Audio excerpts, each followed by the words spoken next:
Hey, welcome. It's Ed Marx. So excited to be with you today and share the stage, if you will, with my friend Jeff Sturman. We're talking digital voices and specifically the CIO to CDO transition, how to ensure success. This is a really important conversation, and there's no one better than Jeff to have that conversation with. So we are live. So we do live webinars for two reasons. The first one is so we can interact with you. So everyone knows how to do this by now.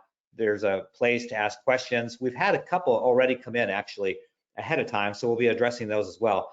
But if there's any questions that you have, we try to get to all of them, just depending on how many there are.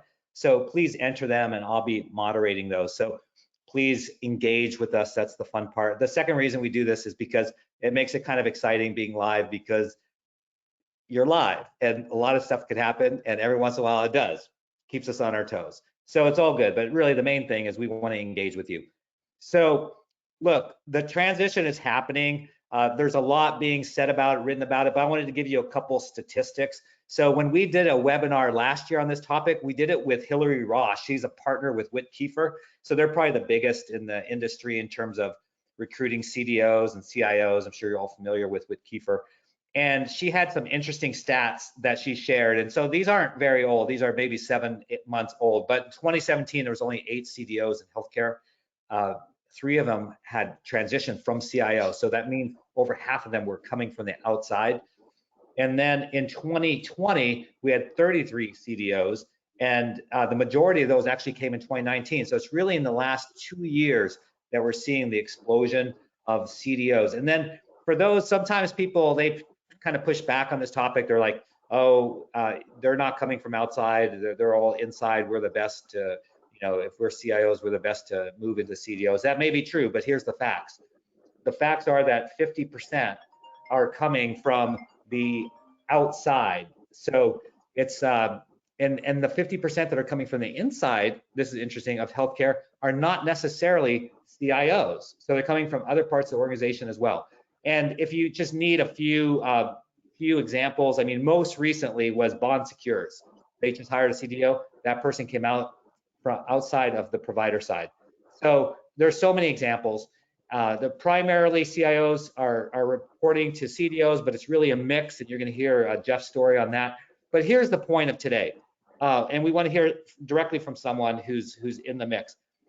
And that is, how do you preserve yourself, your career, and make that successful transition from CIO to CDO? Jeff is a great example of doing that. That's really what we're all about. So with that preamble, welcome, Jeff. Hey, Jeff, tell us a little bit about yourself and your career journey to where you are now.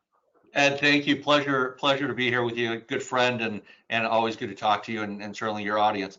Jeff Sturman, I'm the Senior Vice President and Chief Digital Officer at Memorial Healthcare System. Memorial is a 6-hospital healthcare system in South Florida. So the South Broward Hospital District is our formal name, and that is in obviously Broward County, which is the county just north of Miami-Dade. We are a public healthcare system, so we are a very good community-based academic to date healthcare system. I've been here for 3 years in this role, toggling the CIO and CDO role, which I'll talk more about. And I'll call myself a bit of a boomerang. So I was in consulting in my very early days in Chicago with one of the big 4 today. I think it was big 6 or big 8 when I was there. And I was there for about 10 years. I then had the great opportunity to move to South Florida in 2003, and take on a role here at Memorial. I was initially, for a very short period, the director of our project management office, worked my way very soon to manage applications, business applications in particular, ran our IT strategy, our system selection, and ultimately implemented Epic throughout our healthcare system as the vice president of IT. And then I had the very fortunate opportunity to join friends of mine from my early days of consulting. So I left Memorial for a period of 6 years, and I was a partner at a boutique consultancy that all we did was healthcare technology, largely strategy and implementations of EHRs. And like I said, 3 years ago, I came back to Memorial. It was family. I never really left the geography here. This was both coming back to my family that actually is my real family, but also my work family. Very close to the folks here, the leadership team, terrific organization.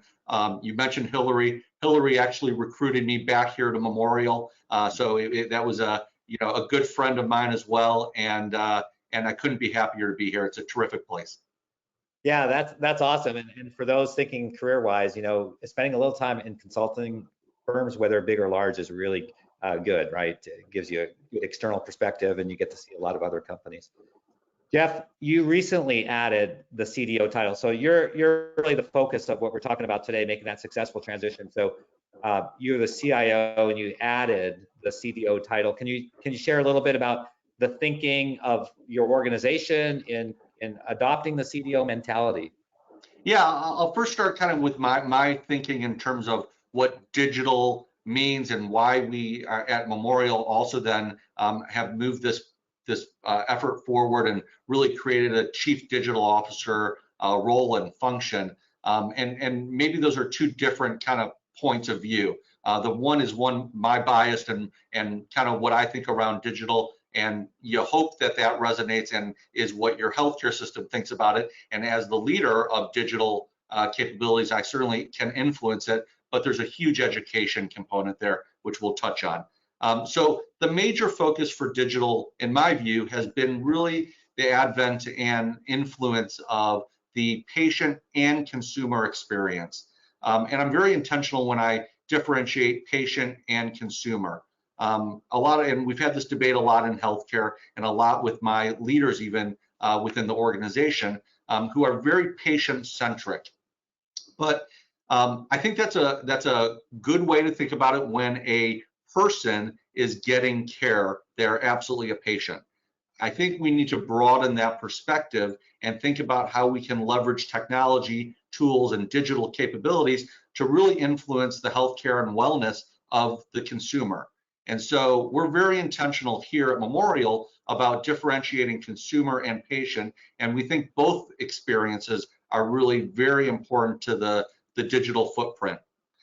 We need to think about digital in new ways of delivering care.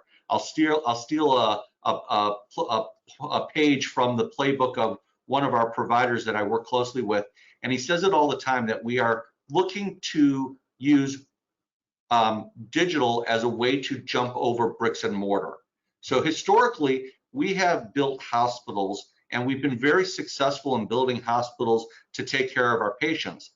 But because of the movement to value-based care, population health, and through all the new tools and technology that we just talked about, and we'll talk more about, Ed, we really have to think about new ways to deliver care.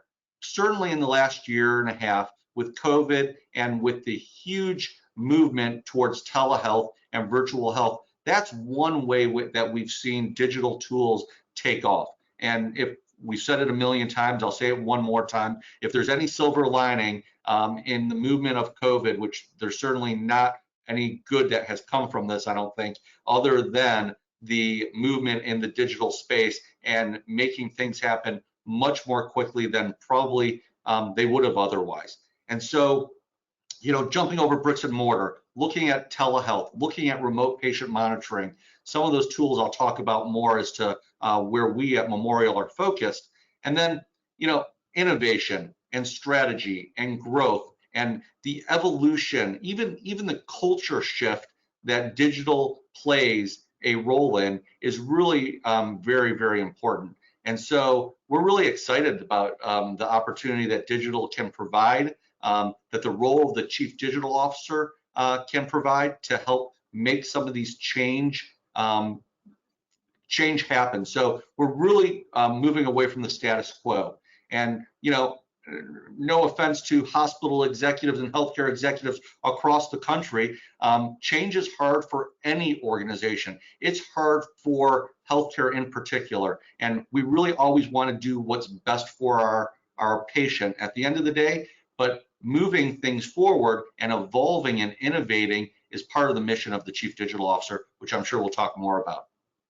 Yeah, no, that's great, Jeff, and it's a testimony to your leadership and to your organization that you're able to articulate it so well. Because oftentimes, you say digital and it's a buzzword, and then when you dig deeper, people can't really, go into much depth on it. But obviously, you're very articulate with it, as is your organization. Yeah, some of the things you mentioned, we could do a whole webinar on it. I love the whole consumer experience point of view versus patient, but see how it can apply to both. So a reminder to everyone, we're actually like 1/3 of the way in.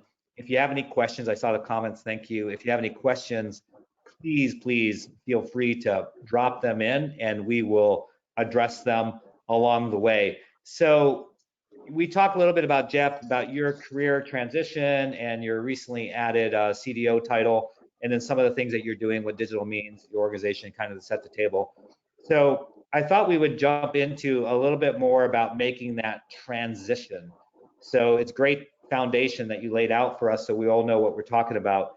So what do you think, Jeff, are some of the key differences between a CIO and CDO? So you'll have CIOs in the audience who'll say, okay, so what's the difference between my role and Jeff's role? What does a CDO do that's different than a CIO?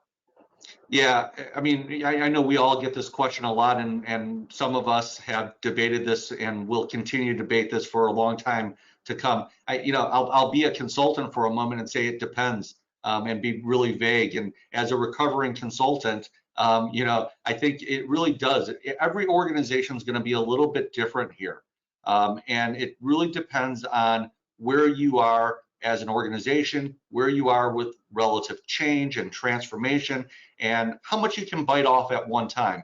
I was at a meeting last week where it was terrific. It was out west, and it was one of the first times I've gotten on a plane in a year and a half.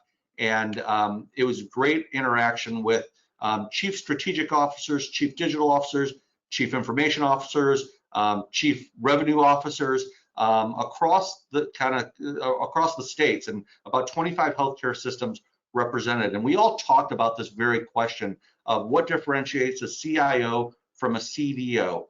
And as I alluded to and talk about a lot relative to that consumer and patient experience focus of delivering care in new ways, I won't say that's not the role of the CIO, because I think it just, again, depends on the organization.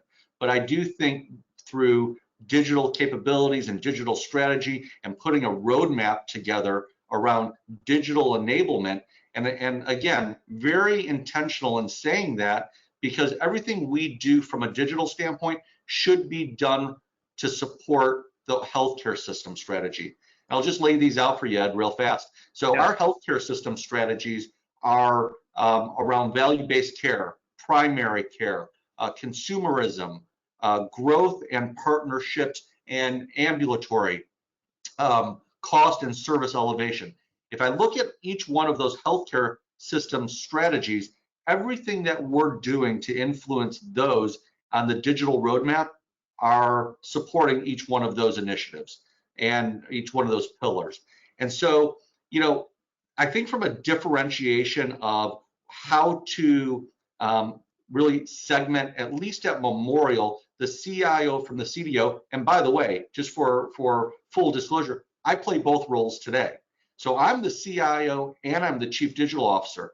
I do think over time that we will evolve. And when I say over time, I mean the next probably year or two. We have in our plans that we'll break out the CIO role from the CDO role. But today, because we're all needing to sell internally, to educate internally, it takes a little bit more time to get people to where I think sometimes all of us are. And so this is a new evolution here at Memorial. We are absolutely committed to use digital technology, digital strategies, and the digital roadmap to support the healthcare system strategies. But that's not meaning I'm going to get out of the business of running IT. And that's a really hard maybe pill to swallow, because balancing both of those jobs at a place of my size is a rather large endeavor. And so if I can focus and the healthcare can focus on digital strategies and what are the tools and the technology to help influence our consumer experience, help us jump over those bricks and mortar. That'll become my focus on really care delivery is the way I would put it, and not focused on lights on technology, data center, cloud, security, which are really, really important, but getting a good group of people underneath me to facilitate those technology initiatives will be really, I think, paramount to my success here. And I know there's a lot to unpack, Ed, but we can talk all day long about all of that. Yeah, no, it flows quite naturally into the next question that I had, and it really is around how do you fill some of those gaps? So I know because we spoke a little bit, right, a couple minutes prior to the beginning of the webinar, and this gives you opportunity for some free recruitment, Jeff, is you're recruiting for some positions, right, that are related to sort of the digital capability. So that's one way, I'm assuming, therefore, that you could help fill those gaps is by hiring someone specific for these roles that works underneath you.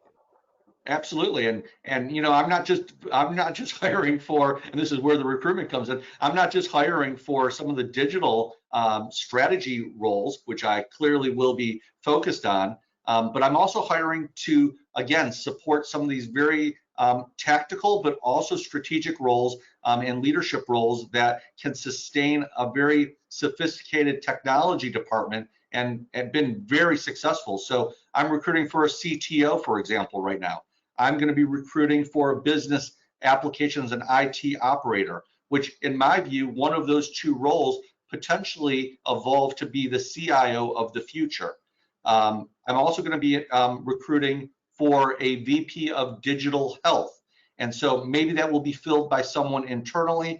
And there's a couple of really qualified and great candidates here that we are talking to. But these are all about how we can leverage each other to move the needle, to get better, to think about change, to talk about innovation. And we're doing some really cool things in terms of partnerships with other organizations, standing up an innovation center here so that we can test, trial, and showcase new technologies that fit the space of digital, that fit the space of IT.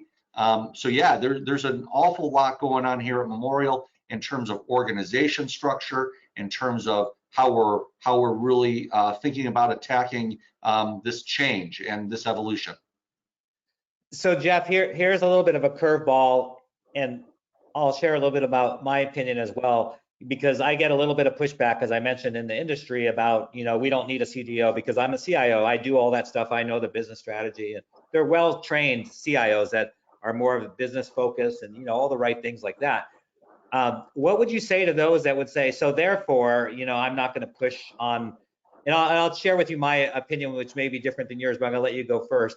What would you say to CIOs like that who are sort of resistant to the whole notion of moving to a CDO or having a change of title, those sorts of things? Yeah, I mean, it's a good question. And again, we debate this, and I actually had this debate with a colleague and friend just a few weeks ago who had a different perspective than I did in that. And that perspective was that the CIO should be the CDO. And my perspective is, clearly I own both of those roles today, but I think we need to evolve it. And it probably depends on your organization about how much they can consume, how much change, how transformational they are. And in the respect to should you have both roles, a lot of smaller organizations probably don't have the financial wherewithal to support both roles. However, if you're focused on big academic, big healthcare system strategies, and healthcare systems are not getting smaller, they're getting bigger. And we're all consolidating, and we're all looking at a lot of M&A activity in the market. And so I would say that there's absolutely room for both roles in the industry. I do see them as distinct. I see them as being very, working very collaboratively and, synergistically together. Just like the CDO and the CIO need to work with the chief strategic officer or the chief transformation officer. And a lot of organizations have a chief innovation officer now.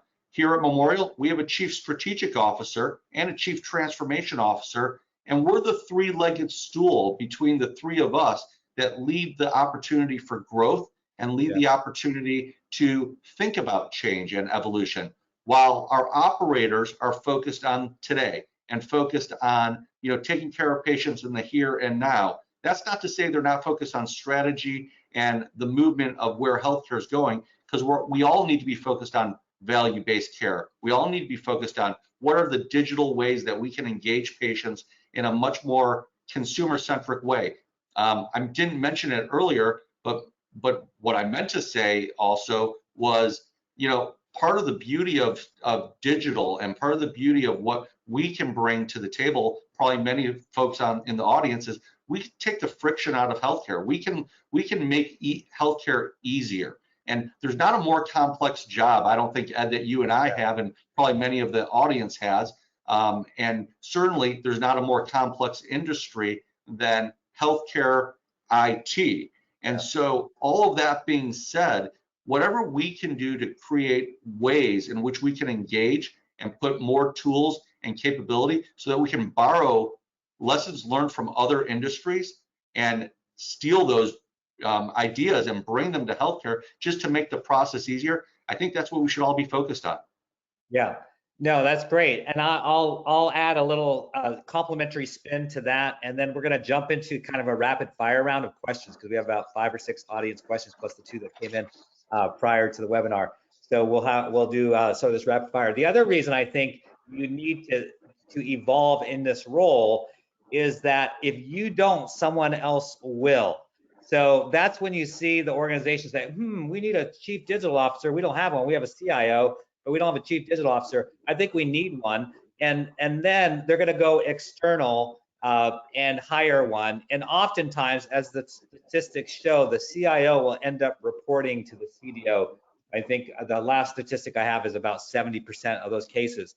So for those that are and Ed, just to that your point, sorry to cut you off, but just to your point, I mean, I think it creates a competitive advantage for a healthcare system to have a really strategic focus on digital capabilities because of what I talked about with regard to jumping over bricks and mortar, looking at telehealth and virtual means, remote patient monitoring, hospital at home, command centers, how we influence the ability to access healthcare easier. That's a competitive advantage. Yeah, so I'm going to jump to some of these questions now, and we sort of answered some of these along the way, but maybe Jeff, if you hear something similar, just maybe 1 or 2 quick things on that. So what are 3 things you did differently once you also assumed the CDO title? Yeah, so the first thing I'll tell you is that we focused on innovation. I told you, I alluded to standing up this innovation capability. We're taking the playbook from places like HIMSS and Chime and all these other organizations where you have movable walls and you have an area that you can test, trial, and showcase these innovative solutions. The second thing is this combination of strategy, operations, and technology. So this is a journey, and clearly there's going to be a long journey to get there. And the role of the CDO and what we're doing to differentiate ourselves is really understanding all 3 legs of that stool of operations, strategy, and technology. So we're really looking to improve this consistent and create this consistent consumer experience. And then the third thing is call centers. So we have, in the last year, had a real emphasis and focus on how we engage our consumers from the first interaction that they have with us. And many times that is through our call centers. We have 14 distinct call centers today, and we know that the experience is not good. So one of the journeys we're on here is to create this omni-channel capability of engaging our consumers and our patients, not just through voice and phone, but through text and chat and self-service capabilities. And it's really all of those areas of focus that I think help us to move the needle. I mentioned innovation, and I just want to go back to that one for 1 second, because one of the cool things that we've done is created this partnership with a venture fund that's solely focused on digital solutions. So this gives us the opportunity to get out in front of very entrepreneurial startups that are focused on, again, influencing and impacting the patient from the early stages, whether that be, hand washing compliance software that doesn't sound that sexy, that has a huge opportunity, all the way to, again, remote patient monitoring, hospital at home, and other areas. Yep. Several questions along the lines of what are you all doing, and you've covered that pretty well. Let's move on to and then just a quick summary for something that you said. Basically, what I'm hearing from you is a hyper focus on the consumer and patient experience, whereas a traditional CIO, you're really still a lot of focus on operations and this sort of thing, but this is like a hyper focus along with the rest of the organization. Okay, so the next one is, how do you ensure patient voice? So what are you doing to ensure the patient voice in all of this? Yeah, so we're working very closely with marketing. So I am attached at the hip with our marketing group. They represent a tremendous avenue to know our consumers. They have a lot of data. Our chief marketing officer is very digitally focused. So when I talk about collaboration and partnerships with other organizations, it's equally important to have those partnerships with our internal leaders who do have the voice of the consumer, who understand where we need to be going. So marketing plays a really important role. We also have this terrific thing that we've done for years here, a patient and family advisory council. And most recently, we've leveraged that patient and family advisory council for their input.